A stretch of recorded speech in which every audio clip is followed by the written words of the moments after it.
All right. Good morning, everyone.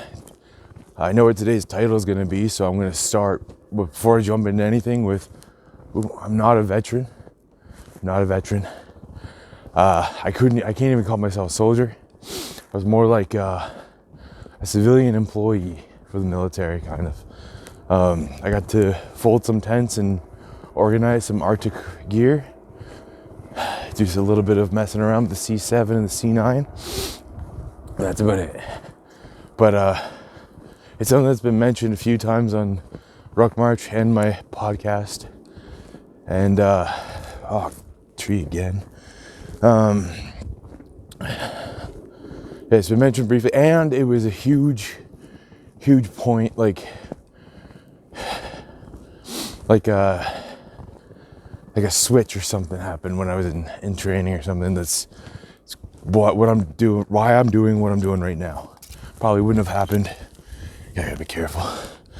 If it wasn't for that brief time in the military. But to elaborate on it, like I said, I gotta go all the way back to like my earliest memories.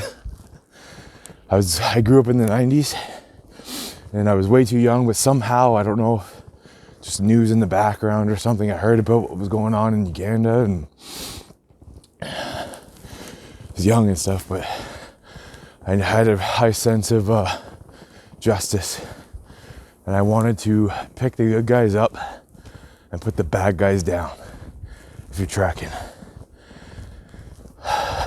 Yeah, that's when that started, and I got in my head that I was going to become a Navy SEAL, found out that I was American, learned about the JTF too, and I was like, okay, that's where I'm going. And for a long time, that was just my focus all through my younger years. And then I'm going to try not to repeat myself too much, but I know some people that watch these don't watch the podcast, so I'll repeat a few things. So, sorry, it's snowing very hard today. My path has been just filled with snow, so it's extra hard this morning, so I'm breathing heavier, but that's a good thing. Keep moving forward. This will probably make me...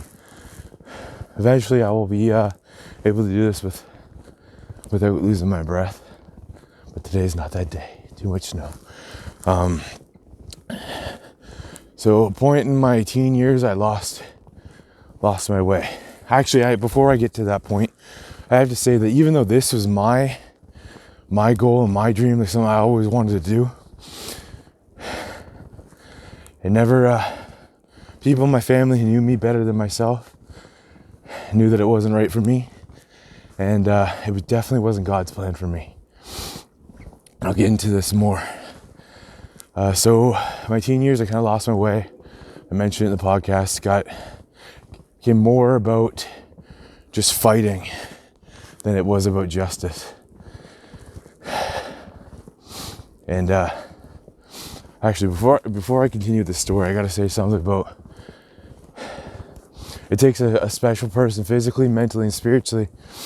You got to have certain things to be in the military long period, especially career military, and what those things are. Like some people, that you might view those as good things, other people bad things. Me, I'm about the individual now.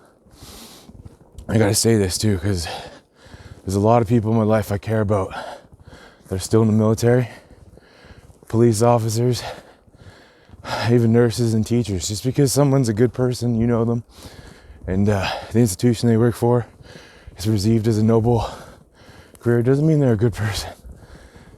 But always judge the individual. Those institutions might be headed by some bad people too, but it's not that individual's fault. A lot of them get into it for what I said, picking the good guys up and putting the bad guys down. So I got that out of the way, and clarification, like I'm not a veteran, so I'm free to continue talking about my experience, my journey with this. Okay, so teen years, about fighting, got that. At some point I got In high school, I was getting into a lot of fights, getting into a lot of trouble, not going. So they stuck me in a co-op,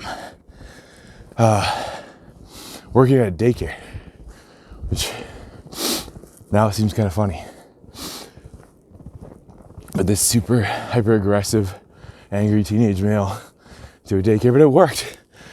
It worked. I calmed down. I was making good money.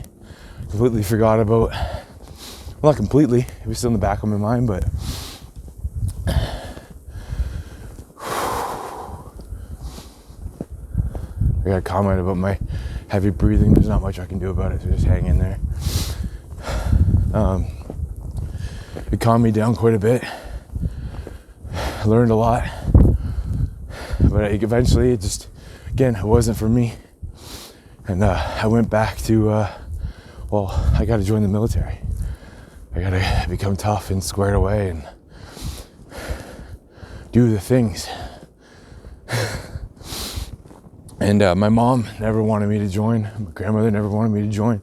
Neither one of them were gonna sign for me to, because I think you can join before 18, but you need consent, and I couldn't get that. And then after 18, I started dating a woman who became my wife, and she was friends with me before we started dating. She knew what I wanted to do, and one of the first things she said to me when we started dating was, "I'll never be a military wife." But and now we're gonna get into, it was never God's plan for me, and I did some bad things. This is my confession. So I got it in my head that Jen would eventually change her mind if I joined the reserves, and they have different classes. So my plan was to join, go in for Thursdays and Saturdays, and go to Jen and be like, "See, it's not that bad." And go up to, see, now I forget the classes, so don't get too mad at me if I get this wrong, but I think there's class B, I think, which is more like a full-time, but still reserves. And then class C is like deployments. I'm not even gonna bother because I'm gonna piss somebody off. But my goal was that, like, start with Saturdays and Thursdays, tell Jen, hey, it's not that bad, then go to full-time reserve, and then go into the reg force. And I was doing it in a crappy way. I wasn't being honest. And I knew, see, this is a big point of the story, and I just brushed over it. I knew for a long time that this wasn't God's plan for my life. It was just my flesh. It was just appealing to the, let's kick some ass, let's blow stuff up. That masculine energy there in me. But really deep down, that's not who I am. See, when I was hearing about all that going on in Africa, it made me mad.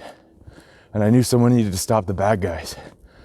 But my focus and my heart was really with the people.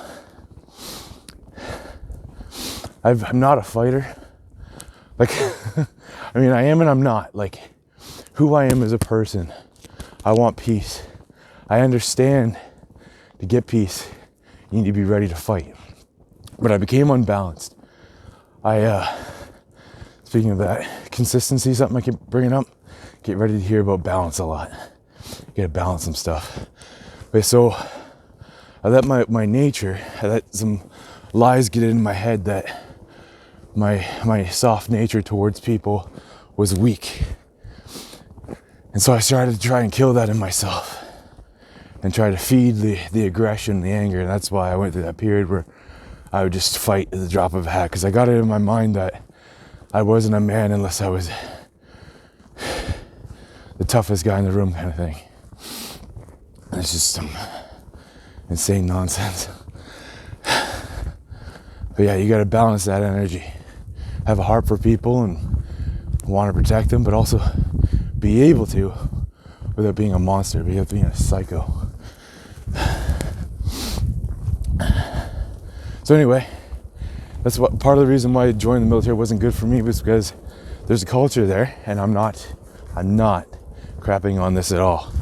Like I said, there's tons and tons of good people in there, but there's a culture there that wasn't good for me. It fed too much of my, yeah, let's go shoot stuff and get the bad guys, and which biggest part of the military. Like there's a lot of woke nonsense and getting in there right now where they're trying to tell you that that's not the thing. Like, no, that's the whole freaking point. Pick the good guys up, put the bad guys down. But I wasn't balanced with that approach. So it's one reason why it wasn't good for me.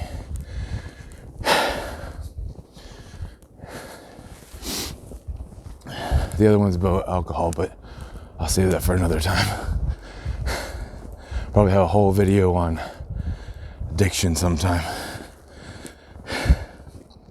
Right now, it's just elaborating on this. So, yeah, I think I well established it wasn't right for me, but there was some good stuff in there. Like I said, like, and training is when I got my injury, which now that I've confessed to you some stuff, I think I deserve that injury. My heart wasn't right. My motive wasn't pure. And physio's been doing good, and I've been getting better. So it's not like it's a life-ruining injury or anything. But it woke me up. But the training. So the training was, this is why I keep bringing up the military, even though, like I said, it was like less than a year. That 1 month, only 1 month of training, and it drastically changed my life for the better. When they were pushing me, I thought, like, I'm gonna faint. I can't do this. I'm gonna get sick. I can't. I kept thinking in my head, I can't. But like I said in video 1, like, I'm a man of my word, and I was telling them I'm gonna do this. I told everybody I was gonna do it. So I kept pushing and pushing. I realized there's a point when things are tough and you feel like you want to quit and you can't do it. You just buckle down and keep doing it. Eventually, I don't know, it was like a spiritual experience. My mind, my body just focused on that task and took over. I didn't feel the pain anymore. I didn't feel sick anymore. I didn't feel like I was going to faint anymore. I just kept going. And I was like, whoa, this is amazing. Once I realized that was not only a thing, but like possible. It kept me going even after my injury, after I took my voluntary leave. So that was another thing. Like, I started doing physio, and my goal was to keep trying to stay in. But during my physio and during recovery, I was focused on physically changing, but something changed in me spiritually too. I started to clue in that this wasn't right for me. I started listening, talking to God more and listening. This isn't what He wants for me. And not that it's not, like, don't get it wrong. The military is a noble, very noble thing. Just because it's not right for me doesn't mean it's not right for you. However, I would exercise caution now. Again, nothing about the individuals, but the institution itself. Same thing goes for the police. A lot of individuals go in there, great hearts, great minds, great ambitions, but they get in there and they have their soul crushed. That's probably another topic for another day, but again, just because it seems like a noble profession and you know a lot of good people in it, doesn't mean everybody in there's good. We're also headed into some pretty scary times. Not just with the rest of the world, but within our own country and a lot of Western countries with our cultures. And there seems to be a big shift one way. And if you follow history, whenever there's a big shift one way, it quite often shifts back hard the other way. And a lot of people get hurt. That's just putting it nicely. So, still very noble, still a good pursuit, and trust me, you'll get a lot of good out of it.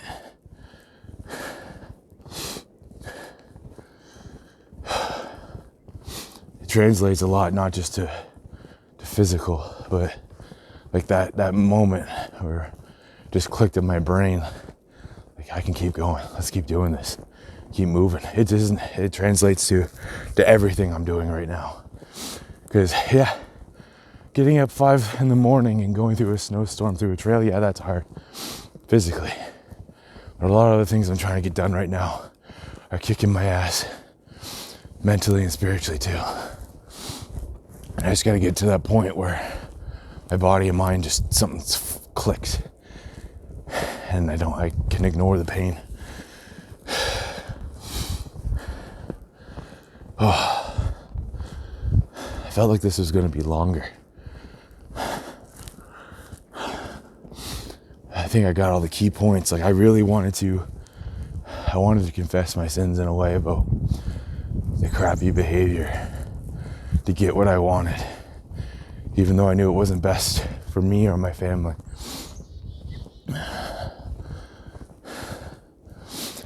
See, this growth isn't just about me getting stronger or being able to socialize or run my business better. It's all around becoming a better person. Better, the best, going for the best I can be, and then keep going. Means confessing and moving on from my sins from the past. And another big thing is hopefully, again, repeating myself, but hopefully some of you see this. Say, look how honest I'm being. You can look at how tough some of this is and how I'm refusing to quit. And those of you who know me, you know that if I can do it, you can do it. There's a lot of people, a lot of you that are not doing the best you can do. You know it. I know, but I'm not going to say it because I love you. I don't want to hurt your feelings too much. I will give you that tough love if you need it, but right now I'm just doing this. Oh, another day with a frozen beard.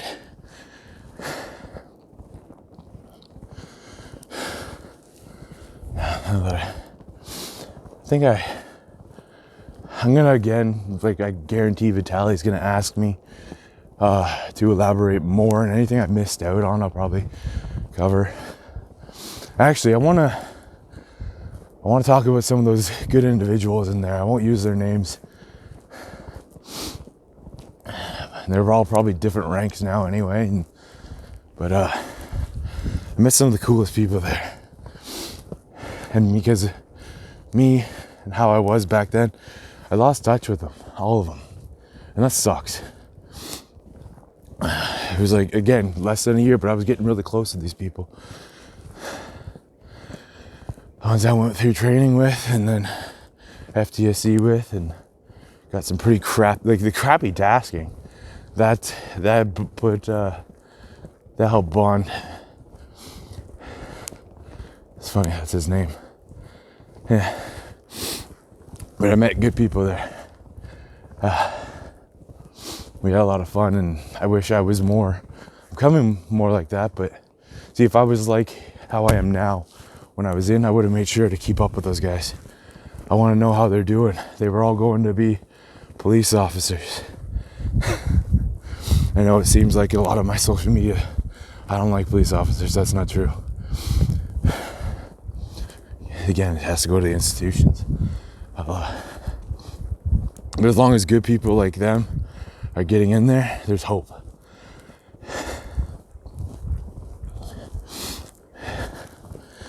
I don't know, this is probably a good place to end it. I'm starting to get cold. I think I might be lost. I'm kidding. I've got a great sense of direction. I'll never get lost in the woods. Master survival here. Anyway, have a good day, everyone.